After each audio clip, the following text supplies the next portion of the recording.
Some secrets are so dangerous they can topple kingdoms. In the shadowed corridors of one of the world's most powerful royal families, a single guard witnessed something that would shake the very foundations of the monarchy. What he saw that night wasn't meant for any eyes except those at the highest levels of power.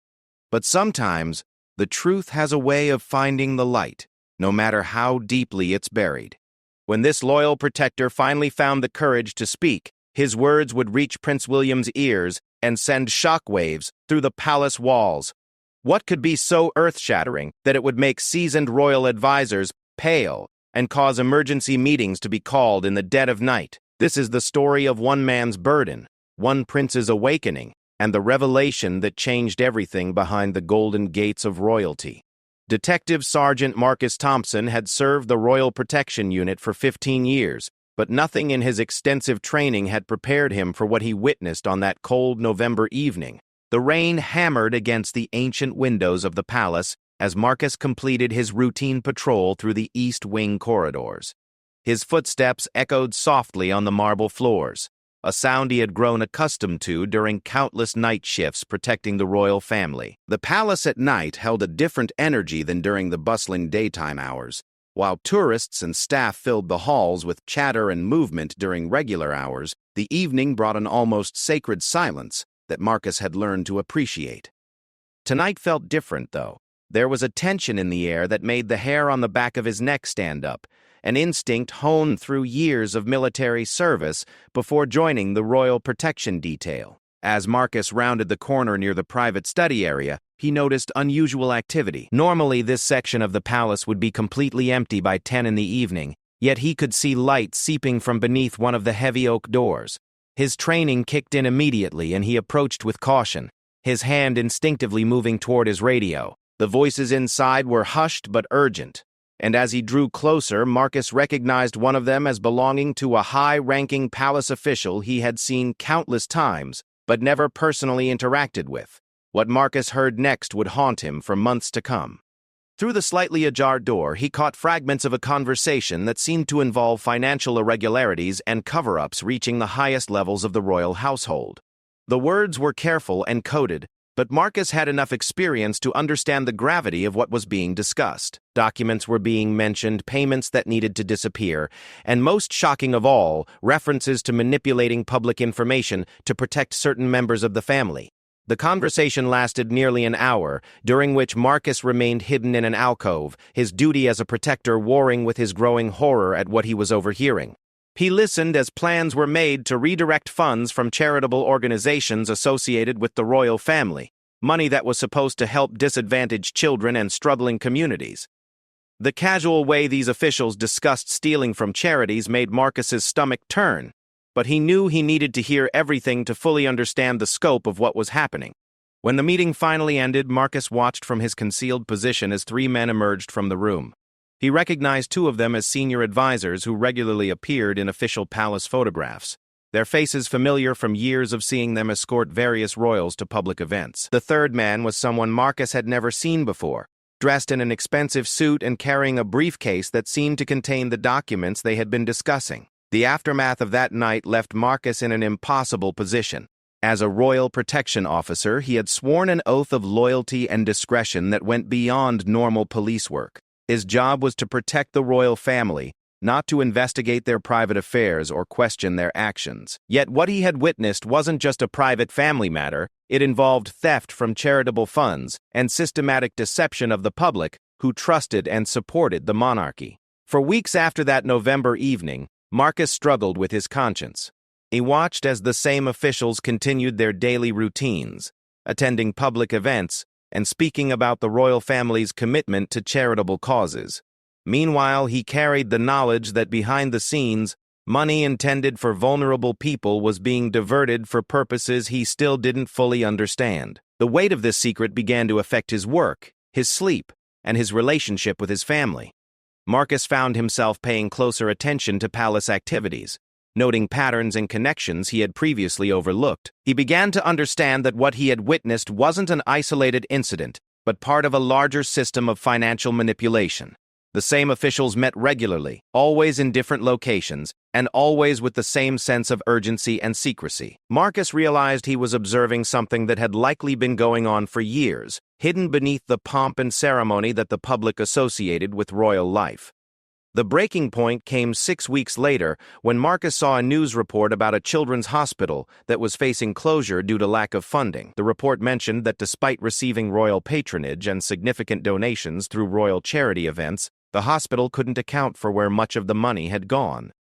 Marcus remembered hearing this specific hospital mentioned in that November conversation, and the realization that real people were suffering while money disappeared into hidden accounts made his decision for him. Marcus spent days researching the proper channels for reporting his concerns. He knew that going public immediately would end his career and potentially expose him to legal consequences. But he also knew that staying silent made him complicit in ongoing crimes. He consulted with a lawyer friend outside the Royal Protection Services, speaking in hypothetical terms about the legal obligations of someone who witnessed financial crimes involving public figures. The advice he received was clear but terrifying. If Marcus had evidence of criminal activity, he had a legal and moral obligation to report it, regardless of his employment obligations. However, the lawyer also warned him about the potential consequences of challenging such powerful people. Marcus would need solid evidence, reliable witnesses, and substantial legal support to survive the inevitable counterattack that would come from exposing corruption at the highest levels. For another month, Marcus continued his duties while carefully documenting everything he observed. He kept detailed notes of suspicious meetings, unusual financial discussions he overheard, and patterns of behavior that seemed designed to hide questionable activities. He was careful not to actively spy or break any laws himself, but his position gave him natural opportunities to observe activities that weren't meant to be seen by outsiders. The decision of who to approach with his concerns was perhaps the most difficult part of Marcus's dilemma. The palace hierarchy meant that most officials he could report to might be involved in or aware of the activities he had witnessed. Going to the media seemed dangerous and potentially inaccurate, since he only had partial information. Law enforcement presented its own complications, given the special legal protections surrounding the royal family.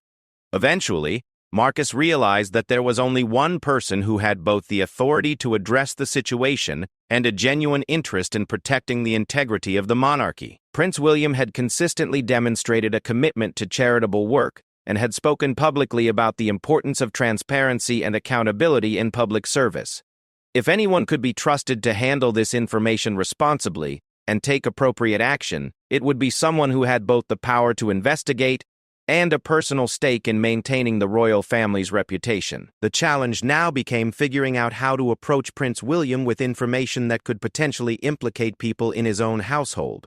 Marcus knew that such an approach would have to be handled with extreme care, through proper channels, and with sufficient evidence to be taken seriously. He also knew that once he took this step, there would be no going back.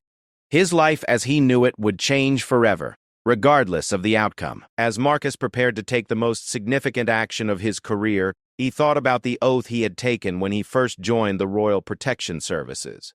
He had sworn to protect the royal family, but he was beginning to understand that true protection might sometimes require difficult decisions that seemed to go against immediate loyalty.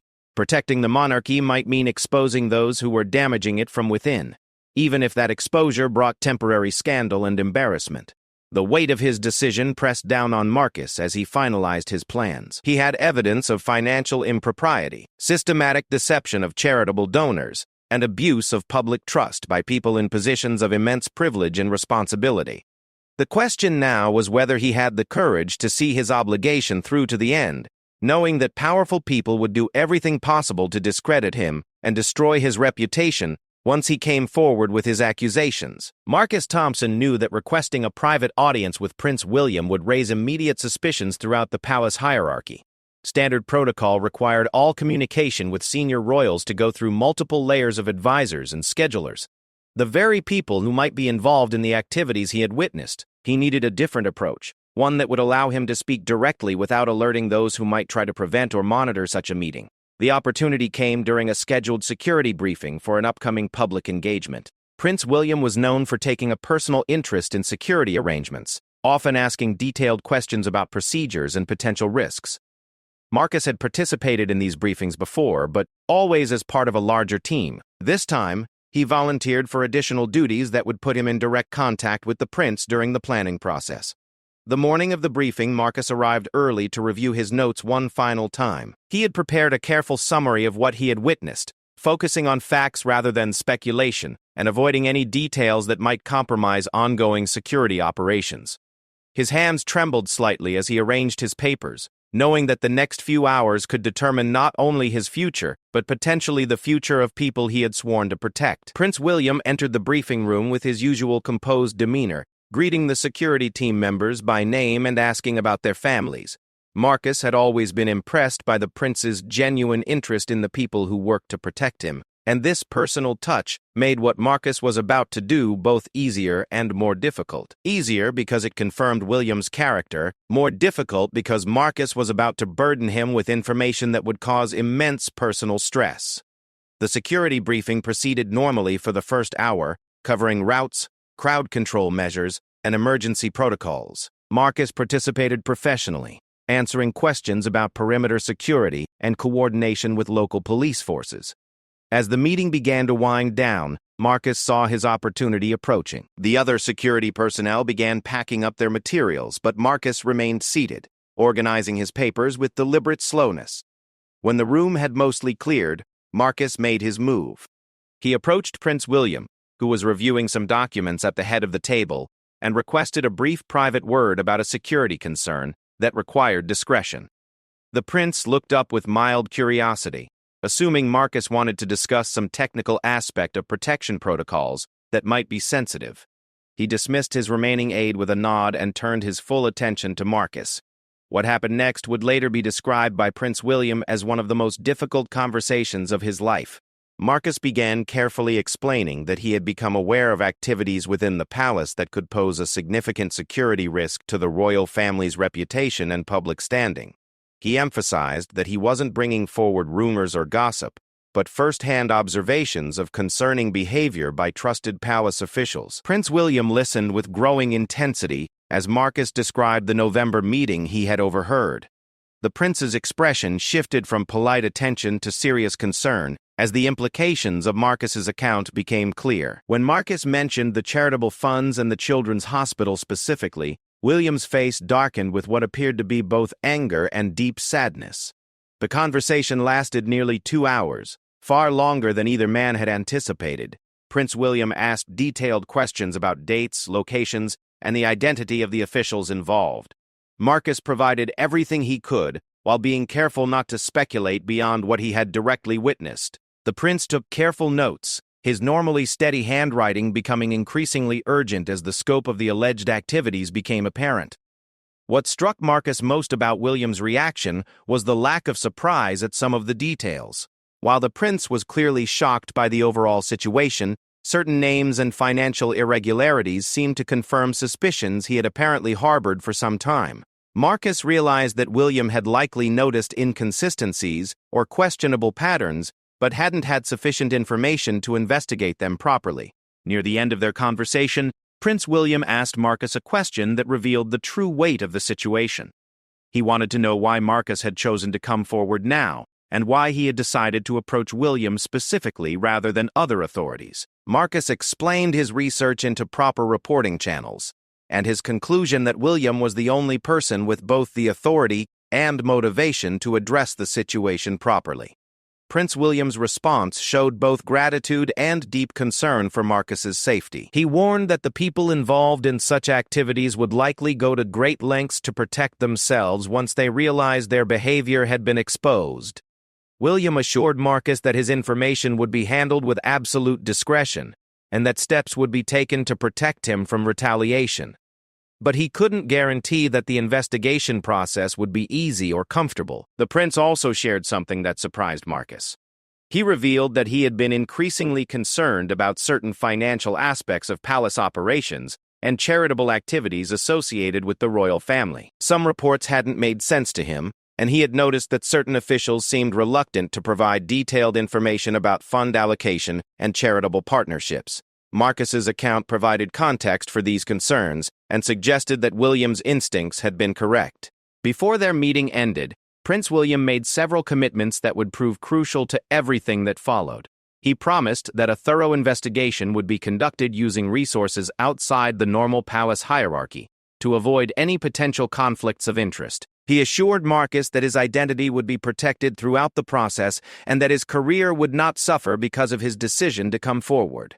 Most importantly, he pledged that if the allegations proved true, appropriate action would be taken regardless of the political or personal consequences. The immediate aftermath of this conversation set in motion a series of events that would transform palace operations over the following months. Prince William spent the remainder of that day in urgent consultation with his most trusted advisors, people who were completely separate from the palace officials Marcus had identified. These advisors included his personal lawyer, a financial expert who had previously worked on royal estate management, and a former police investigator who specialized in white-collar crime.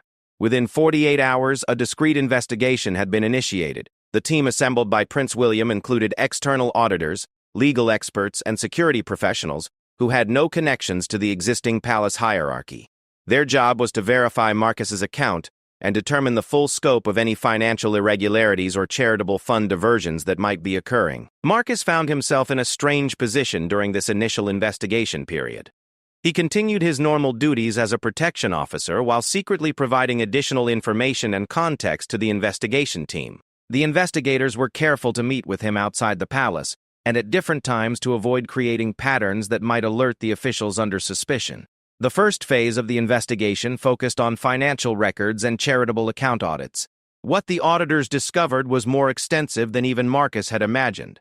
The diversion of charitable funds wasn't limited to one or two organizations, but appeared to be a systematic operation affecting dozens of charities associated with royal patronage. Money was being redirected through complex networks of accounts before disappearing into investments and personal holdings controlled by the officials Marcus had identified. Perhaps most disturbing was the discovery that some of the diverted funds had been used to finance lifestyle expenses for certain palace officials and their associates. Luxury travel, expensive properties, and high-end personal purchases had been funded using money donated by the public for charitable purposes. The investigation revealed a level of betrayal of public trust that went far beyond simple financial mismanagement. As the evidence mounted, Prince William faced increasingly difficult decisions about how to proceed. The scale of the corruption was large enough to create a significant scandal if it became public knowledge, potentially damaging the monarchy's reputation for generations. However, allowing such behavior to continue was equally unacceptable, both morally and practically. The investigation also revealed that some legitimate palace activities had been compromised by the need to hide the financial irregularities. Certain charitable events had been modified or canceled to prevent close scrutiny of fund allocation. Some beneficial programs had been underfunded or eliminated to make up for the money that had been diverted. The corruption was actively harming the royal family's ability to fulfill their charitable commitments to the public. 3 weeks after Marcus's initial conversation with Prince William, the investigation team presented their preliminary findings. The evidence was overwhelming and painted a picture of systematic abuse of trust that had been ongoing for several years. The officials involved had created an elaborate system for disguising their activities, using legitimate administrative procedures to hide illegal financial diversions. Prince William's reaction to these findings was described by those present as controlled fury.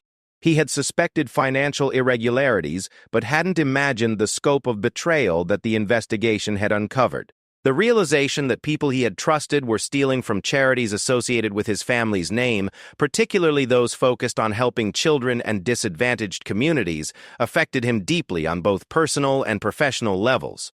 The challenge now was determining how to address the situation without causing irreparable damage to the monarchy's reputation while ensuring that justice was served and such activities could never happen again. Prince William knew that his next decisions would be crucial not only for holding the guilty parties accountable, but for maintaining public trust in the royal family's charitable work and financial integrity. The third phase of the investigation brought revelations that shook Prince William to his core.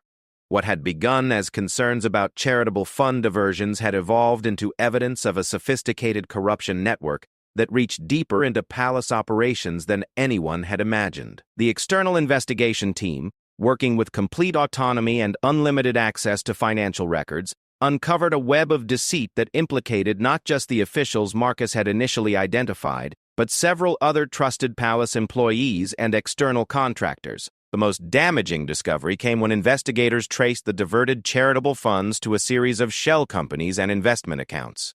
These entities weren't just hiding stolen money. They were actively being used to manipulate palace operations for personal gain. Contracts for palace maintenance, security equipment, and even some staff positions had been awarded to companies controlled by the corrupt officials, allowing them to profit from their positions in multiple ways, while delivering substandard services at inflated prices. Prince William's personal involvement in reviewing the investigation findings intensified when auditors discovered that some of the corruption directly affected security operations. Equipment purchases that Marcus and other protection officers had requested had either been denied or fulfilled with inferior alternatives, while the money allocated for these security needs had been redirected into the personal accounts of those managing the contracts. This meant that the safety of the royal family had been potentially compromised to facilitate theft from public donations. The investigation also revealed something that particularly outraged Prince William: several high-profile charitable events that he had personally attended and promoted had been systematically undermined by the very people responsible for managing them. Money raised at these events, often through the generous donations of ordinary citizens who trusted in the royal family's charitable work, had been partially diverted before ever reaching its intended recipients. William realized that he had unknowingly been used as a front for activities that violated everything he believed about public service and charitable responsibility. Marcus Thompson, meanwhile, had continued his protection duties while secretly providing additional assistance to the investigation team. His unique position allowed him to observe the behavior of the officials under suspicion as they began to sense that something was wrong. Marcus noticed increasing nervousness and urgent private meetings between the suspected officials, who seemed to be aware that their activities were under scrutiny, even though the investigation was being conducted with complete discretion. The pressure on Marcus during this period was enormous. He was living a double life, maintaining his professional relationships with colleagues who might be criminals, while secretly gathering additional evidence for investigators. His family noticed his increased stress and unusual working hours, but Marcus couldn't explain what was happening without potentially compromising the investigation. The isolation and constant vigilance took a significant toll on his mental health and personal relationships. 3 months after the investigation began, the evidence was comprehensive enough to present to law enforcement authorities. Prince William faced a decision that would define his approach to leadership for the rest of his life. He could handle the matter quietly, removing the guilty parties and implementing new oversight procedures without public disclosure, or he could insist on full legal proceedings that would likely become public and create a significant scandal for the monarchy. The choice was made easier by the discovery of the investigation's most shocking revelation. Hidden among the financial records was evidence that some of the diverted charitable funds had been used to silence potential whistleblowers and critics of palace operations. Money intended for sick children and struggling families had been used to pay private investigators to gather compromising information about journalists, former palace employees, and activists who had questioned royal financial practices. This discovery convinced Prince William that quiet resolution was no longer possible. The corruption had evolved beyond simple theft into active abuse of power designed to suppress legitimate criticism and accountability. He realized that allowing such behavior to continue, even with new oversight, would make him complicit in ongoing crimes against both the public trust and individual citizens who had been targeted for harassment. The decision to proceed with full criminal prosecution was not made lightly.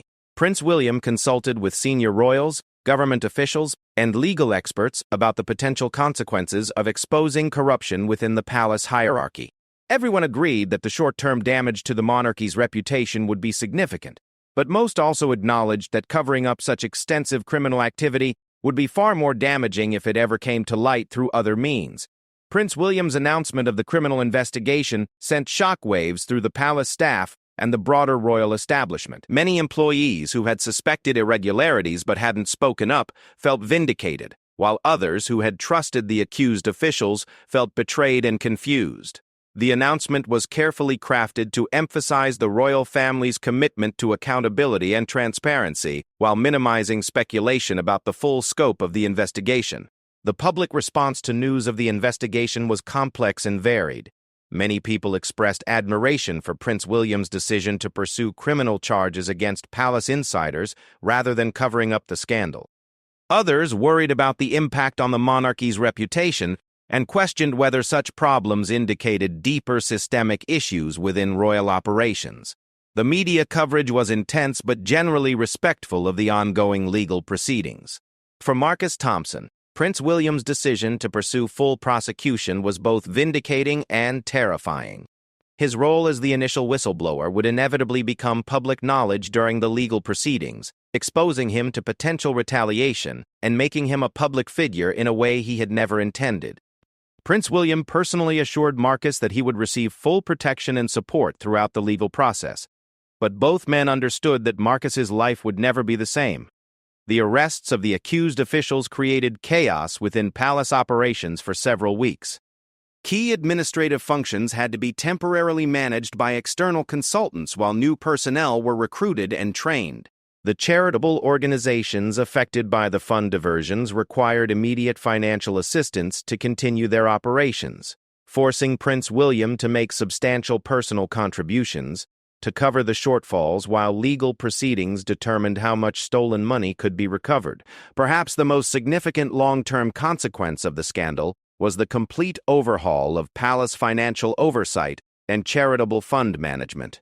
Prince William insisted on implementing transparency measures that exceeded what was required for most public institutions, including regular external audits, public reporting of charitable fund allocation, and independent oversight committees with authority to investigate any suspected irregularities without palace approval. The criminal trials that followed provided additional shocking details about the scope and sophistication of the corruption network. Evidence presented in court revealed that the scheme had been operating for over 7 years and had diverted millions of pounds from dozens of charitable organizations. The accused officials had developed elaborate methods for disguising their activities, including creating fake invoices, manipulating audit procedures, and intimidating potential witnesses. The trial proceedings also revealed the personal impact of the corruption on individuals who had been targeted for harassment. Several journalists and former palace employees testified about receiving threatening communications and being followed by private investigators after raising questions about royal financial practices. Some had abandoned legitimate investigations into palace operations because of the pressure and intimidation they experienced. Marcus Thompson's testimony during the trials was considered crucial to the prosecution's case. His detailed account of the November meeting he had witnessed provided the foundation for much of the evidence that followed. During cross-examination, defense attorneys attempted to discredit his motives and question his memory of events, but Marcus's consistent and detailed testimony, supported by extensive documentation, proved convincing to the jury. The conviction of the corrupt officials marked the end of a painful but necessary chapter in royal family history. Prince William used the conclusion of the trials as an opportunity to reaffirm his commitment to transparency and accountability in all royal operations. He acknowledged the damage that had been done to public trust and outlined specific measures that would prevent similar corruption in the future. The aftermath of the scandal also brought unexpected positive changes to the royal family's charitable work. The enhanced transparency and oversight procedures actually increased public confidence in royal charitable activities, leading to increased donations and more effective program implementation. Many charitable organizations reported that the new accountability measures helped them operate more efficiently and serve their beneficiaries more effectively. For Marcus Thompson, the resolution of the scandal brought both relief and new challenges. While he was vindicated and praised for his courage in coming forward, he also had to adapt to a new role within the Royal Protection Services and deal with the ongoing attention from media and colleagues. Prince William personally ensured that Marcus received appropriate recognition for his service and was promoted to a position that better reflected his demonstrated integrity and dedication to protecting the royal family's true interests. 6 months after the criminal convictions were finalized, the transformation of palace operations was complete, but the ripple effects of Marcus Thompson's brave decision continued to reshape the monarchy in ways that surprised everyone involved. Prince William had emerged from the scandal with enhanced public respect for his handling of the crisis But he also carried the weight of understanding how close the royal family had come to being permanently damaged by the corruption that had flourished under their roof. The new oversight systems implemented throughout palace operations proved to be more effective than anyone had anticipated. Independent auditors discovered several smaller financial irregularities that had previously gone unnoticed, allowing them to be corrected before they developed into serious problems. The enhanced transparency actually made palace operations more efficient, as staff members felt more confident reporting concerns and suggesting improvements without fear of retaliation. Marcus Thompson had been promoted to Senior Protection Coordinator, a newly created position that combined his security expertise with oversight responsibilities for staff integrity and operational transparency. His role involved working directly with Prince William on security matters, while also serving as a liaison between protection services and the independent oversight committees. The position was designed to ensure that someone with demonstrated integrity would always have direct access to senior royals if concerns about staff behavior arose in the future. The transformation wasn't limited to internal palace operations. Prince William's handling of the corruption scandal had inspired changes throughout other royal households and government institutions. The transparency measures and oversight procedures implemented at the palace became a model for other organizations seeking to prevent similar corruption. Several charitable organizations requested assistance in implementing comparable accountability systems for their own operations. The media coverage of the scandal's resolution focused heavily on Prince William's leadership during the crisis. Commentators praised his decision to pursue full criminal prosecution rather than attempting to cover up the problems, noting that his approach had ultimately strengthened public trust in the monarchy rather than damaging it. Many observers noted that the scandal had provided an opportunity for the royal family to demonstrate their commitment to accountability and transparency in a way that purely positive publicity could never achieve. For the charitable organizations that had been victims of the fund diversions, the resolution brought both financial recovery and operational improvements. Legal proceedings had resulted in the recovery of most of the stolen funds, which were returned to their intended recipients, along with additional compensation paid by the convicted officials' personal assets. Many of these organizations reported that the enhanced oversight procedures actually helped them operate more effectively and attract additional donations from supporters who appreciated the increased accountability. The personal cost of the scandal for those involved varied significantly. The convicted officials faced not only criminal penalties but also complete exclusion from any future involvement in royal operations or charitable work associated with the monarchy. Several had to sell personal assets to pay restitution and legal fees, while others faced ongoing civil lawsuits from the charitable organizations they had defrauded. Their professional reputations were permanently destroyed, making it unlikely they would find similar positions elsewhere. Marcus Thompson's family life gradually returned to normal as the intense investigation period ended and his new role provided more regular working hours. His wife and children, who had endured months of stress and uncertainty without fully understanding what was happening, were finally able to learn the full story of his involvement in exposing the corruption. His family's pride and his courage helped Marcus process the emotional toll of the experience and adjust to his new public profile. The long-term impact on Prince William was profound and lasting. The scandal had forced him to confront the reality that even well-intentioned organizations could harbor serious corruption if proper oversight wasn't maintained. He became personally involved in reviewing all major financial and operational decisions affecting royal charitable work, not because he distrusted his staff, but because he understood that such involvement was necessary to prevent future problems. Prince William also changed his approach to public engagements and charitable events. He insisted on meeting directly with representatives of beneficiary organizations rather than relying solely on palace staff for information about charitable activities. These direct conversations often revealed valuable insights about program effectiveness and helped identify potential problems before they became serious issues. The enhanced security of royal operations extended beyond financial oversight to include comprehensive background checks for all staff members with access to sensitive information. The investigation had revealed that some of the corrupt officials had been hired without adequate verification of their previous employment and financial history. New hiring procedures included psychological evaluations and ongoing monitoring to ensure that personnel in positions of trust maintained appropriate ethical standards. One unexpected consequence of the scandal was improved relationships between the royal family and investigative journalists. Prince William's transparent handling of the corruption investigation earned respect from media professionals who had previously been skeptical of palace operations. Several journalists who had been targets of harassment during the corruption period became advocates for the new transparency measures and helped educate the public about the positive changes being implemented.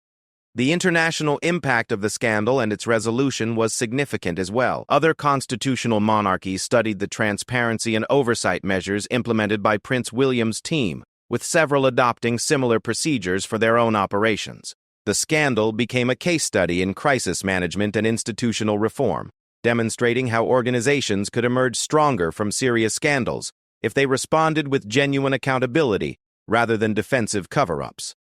Educational institutions began using the royal corruption scandal as a teaching example in courses on ethics, public administration, and organizational behavior. Business schools particularly focused on Prince William's leadership during the crisis, as an example of how executives should respond when discovering serious misconduct within their organizations. The case study emphasized the importance of putting institutional integrity above short-term reputation concerns. For the broader Royal Protection Services, Marcus Thompson's experience became a catalyst for cultural change. New training programs emphasized the importance of reporting concerns about staff behavior, regardless of the hierarchical positions of those involved. Protection officers were educated about their legal obligations to report suspected crimes and provided with clear procedures for raising concerns without fear of career retaliation. The charitable sector more broadly benefited from increased public awareness about financial oversight and accountability measures. Many organizations that had never experienced corruption problems voluntarily implemented enhanced transparency procedures to demonstrate their commitment to proper fund management. Donors became more sophisticated about evaluating charitable organizations and asking questions about financial oversight and program effectiveness. Prince William's reputation for integrity and transparency, established during his handling of the corruption scandal, became a valuable asset for his future charitable and public service work. Organizations seeking royal patronage knew that association with Prince William meant accepting high standards of accountability and transparency, which actually made such partnerships more attractive to many legitimate charitable groups. The legal precedents established during the corruption trials also had lasting impact beyond the immediate case. Courts clarified the obligations of individuals in positions of trust within public institutions, making it easier to prosecute similar cases of corruption in the future. The sentences imposed on the convicted officials sent a clear message that abusing public trust for personal gain would result in serious consequences, regardless of the prestigious nature of the organization involved. As the first anniversary of Marcus Thompson's initial conversation with Prince William approached, both men reflected on the extraordinary journey that had transformed their lives and the institution they served. Marcus had evolved from a dedicated but relatively anonymous protection officer into a respected leader whose integrity was recognized throughout the royal household and beyond. His decision to speak up had not only exposed serious crimes, but had catalyzed positive changes that would benefit the monarchy for generations to come. Prince William had demonstrated that modern royalty could embrace accountability and transparency without sacrificing dignity or effectiveness. His handling of the corruption scandal had proven that admitting mistakes and taking corrective action could actually strengthen public trust rather than damaging it. The experience had prepared him for future leadership challenges and established principles that would guide his approach to public service throughout his life. The final lesson of the scandal was perhaps the most important one. Institutional integrity requires constant vigilance and the courage to act when problems are discovered, regardless of the short-term costs or complications. Marcus Thompson's decision to report what he had witnessed, and Prince William's decision to pursue full accountability rather than quiet resolution, had demonstrated that doing the right thing, while sometimes difficult and painful, ultimately serves everyone's interests better than allowing corruption to continue unchallenged. The palace that had once harbored systematic corruption was now recognized as a model of transparency and accountability, while the individuals who had been brave enough to expose the truth had been vindicated and rewarded for their integrity. The transformation was complete, but the lessons learned would continue to influence royal operations and public service standards for years to come.